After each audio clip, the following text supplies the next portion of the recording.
আলহামদুলিল্লাহ আলহামদুলিল্লাহ ওয়াসসালাতু ওয়াসসালামু আলা রাসূলিল্লাহি ওয়া আলা আলিহি ওয়া সাহবিহি আজমাইন আম্মা বাদ। আসসালামু আলাইকুম ওয়া রাহমাতুল্লাহি ওয়া বারাকাতুহু। শুধু দর্শক শ্রোতা, এটি আমার ব্যক্তিগত চ্যানেল মিররস ভিউ। মির রুমি থেকে সংক্ষেপ করে মিরর করা হয়েছে, যার শব্দ কিছুটা আয়নার মতো মনে হবে। তো এই চ্যানেলটি একেবারেই আমার ব্যক্তিগত চ্যানেল। এখন থেকে আজকে এই চ্যানেলে আমি একটি প্রথম ভিডিও আপনাদের সামনে প্রেজেন্ট করছি, একটি গুরুত্বপূর্ণ বিষয়ে উপস্থাপনা করব। শুধু দর্শক শ্রোতা, এমনিতেই এই চ্যানেলটি কিছু সাবস্ক্রাইব হয়েছে।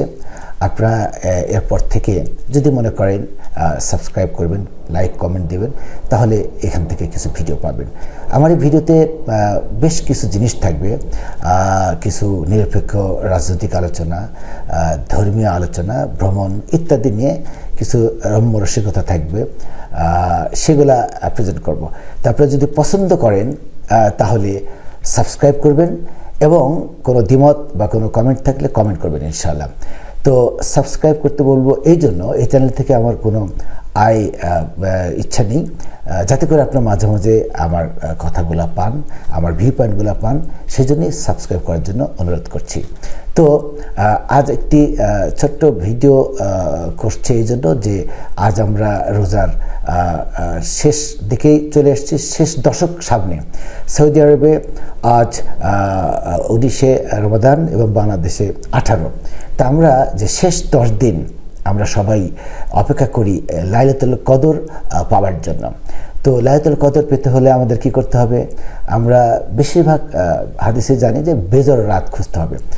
আমার ভিউ পয়েন্ট এই যে আমরা বেজর রাত কিভাবে নির্ধারণ করব। কোনো না কোনোভাবে যদি চাঁদ দেখা কোনো না কোনোভাবে যদি ভুল হয়, তাহলে বেজর হয়ে যাবে এবং বেজর জোর হয়ে যাবে। আরেকটি কথা, একই দিনে তো সারা বিশ্বে রোজা শুরু হয়নি, ঈদও শুরু হবে না।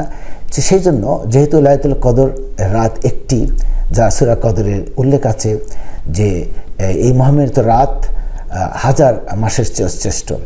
তো এই রাতটিকে পেতে হলে আমাদেরকে শুধু এই বাংলাদেশের যে বিশেষ একটি রাত আমরা 26 রাতে সাধারণত তালাশ করি এবং পরের দিন ছুটি দেওয়া হয় ঘুমানোর জন্য, ওই রাতে আমরা বেশি বেশি নামাজ পড়ি। কিন্তু বিভিন্ন হাদিসে এসছে যে এই রাতটা পরিবর্তিত হতে পারে, কখনো 21, 23, 25, 27, 29। তো রাসূলুল্লাহ সাল্লাল্লাহু আলাইহি ওয়াসাল্লামকে আল্লাহ রাব্বুল আলামিন এই রাতটার খবর দিয়েছিলেন, কিন্তু হিকমতের কারণে, বিশেষ কারণে তাকে ভুলে দেওয়া হয়েছিল। তো যাতে করে মানুষজন এই এক রাতটাকেই নির্দেশ না করে। তো সেই রাতটাকে পেতে হলে আমার যেহেতু মিররস ভিউ, আমার ভিউ এবং আমার সাজেশন থাকবে, দয়া করে সবাই শেষ দশকে প্রত্যেকটা রাত আপনারা বিশেষভাবে নামাজ পড়বেন, নিজস্বভাবে নামাজ পড়বেন, আল্লাহর কাছে চাইবেন, কাঁদবেন। তাহলে কোনোভাবেই এই রাত মিস হওয়ার কোনো উপায় নেই। তো আমি যেটা বলতে চাচ্ছিলাম যে এই আরাফাতের দিন যেমন একটি, আরাফাতের দিন, ঠিক এই লাইলাতুল কদরের রাতও একটি। আপনি জানেন 1000 মাসের যে শ্রেষ্ঠ রাত মানে কি? আমাদের হায়াত কত দিনের? 83 বছর 4 মাসের মতো হয়ে যায়। তো তার একটু কম বেশি হবে। তো সেই রাতটাকে পেতে হলে আমাদের, আমি বলবো শেষ 10 দিন প্রতি রাত আমরা, প্রতিদিন আমরা সমান তালে আমরা ইবাদত করি, তাহলে আল্লাহ আমাদেরকে কবুল করবেন ইনশাআল্লাহ।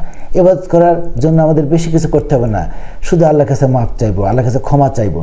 ক্ষমা চাওয়ার একটি বিশেষ দোয়া আছে, আল্লাহুম্মা ইন্নাকা আফুন তুহিবুল আফওয়া ফাফু আন্নি। হে আল্লাহ, আপনি ক্ষমাকারী, আপনি ক্ষমা পছন্দ করেন, কাজে আমাকে ক্ষমা করুন। আস্তাগফিরুল্লাহ পড়বো, সাইদুল ইস্তিগফার পড়বো, আল্লাহর কাছে বাংলায়, ইংরেজিতে, আরবিতে আমরা কাঁদবো, বুক ভাসিয়ে ফেলবো। যদি এই রাতটা আমরা হাসিল করতে পারি, তাহলে আমাদের সে সৌভাগ্যবান আর কে হতে পারে প্রিয় দর্শক মণ্ডলী। কাজে আমি আপনাদের সামনে এই রিকোয়েস্ট করার জন্যই আজকে খুব তাড়াহুড়া করে এই ভিডিওটা করছি। এই চ্যানেলে, আমার বিভিন্ন চ্যানেলে আমার করা ভ্রমণ কাহিনী নিয়ে কিছু ভিডিও করা আছে, বিভিন্ন বিষয়ভিত্তিক ইসলামের বিভিন্ন আহকাম, হজ, রোজা, জাকাত, নামাজ, বিভিন্ন বিষয়ে আমি ভিডিও করেছি বিভিন্ন চ্যানেলে, সেই চ্যানেল থেকে ভিডিওগুলো আমি তাদের অনুমতি নিয়ে আমি আমার এই চ্যানেলে আপলোড করে রাখবো। সময় সুযোগ বুঝে দেখে নেবেন, হয়তো উপকৃত হতে পারে। তো আমি আগে বললাম যে আমার এই চ্যানেলের মূল উদ্দেশ্য হলো আপনাদের সামনে আসা, আমার ভিউ পয়েন্ট নিয়ে আলোচনা করা, রুমের ভিউ নিয়ে আলোচনা করবো ইনশাআল্লাহ। তারপর আমাদের সাথে থাকবে। আজ আমি শেষ করার আগে আবার বলবো, শেষ 10 দিন প্রতি রাত আপনার বিশেষ করে 4 রাকাত নামাজও হলেও মসজিদ থেকে ঘুরে এসে জামাতে নামাজ পড়ে এসে নিজের জন্য কায় মনে দরজা বন্ধ করে একাকিত্বভাবে আল্লাহর কাছে চান, ইবাদত করেন। ইনশাআল্লাহ এবার আপনাদের লাইলাতুল কদর কোনোভাবেই মিস হওয়ার প্রশ্ন ওঠে না, আমি মনে করি যদি এইভাবে আমরা করি। তো সে পর্যন্ত ভালো থাকুন। দর্শক মণ্ডলীকে আবার একটি রিকোয়েস্ট করব, এই চ্যানেলে আমি কিছু অরাজনৈতিক, নিরপেক্ষ, রাজনৈতিক এবং বিভিন্ন বিষয় নিয়ে আলোচনা করব। কোনোভাবেই এটাকে কোনো বিশেষ এজেন্ডা নিয়ে আমার আলোচনা হবে না, ধর্মীয় আলোচনা হবে সেরকম একেবারে হাদিস এবং কোরআনের নিরীক্ষে আলোচনা হবে, সহিহ হাদিসের ভিত্তিতে।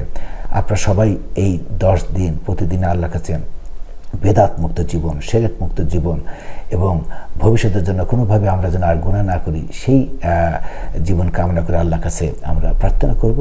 অগ্রিম ঈদের শুভেচ্ছা রইল। আজ এ পর্যন্তই। আসসালামু আলাইকুম ওয়া রাহমাতুল্লাহি ওয়া বারাকাতুহু ওয়া আখিরু দাওয়ানা আলহামদুলিল্লাহি রাব্বিল আলামিন ওয়া সল্লাল্লাহু আলা নবিয়িনা মুহাম্মদ।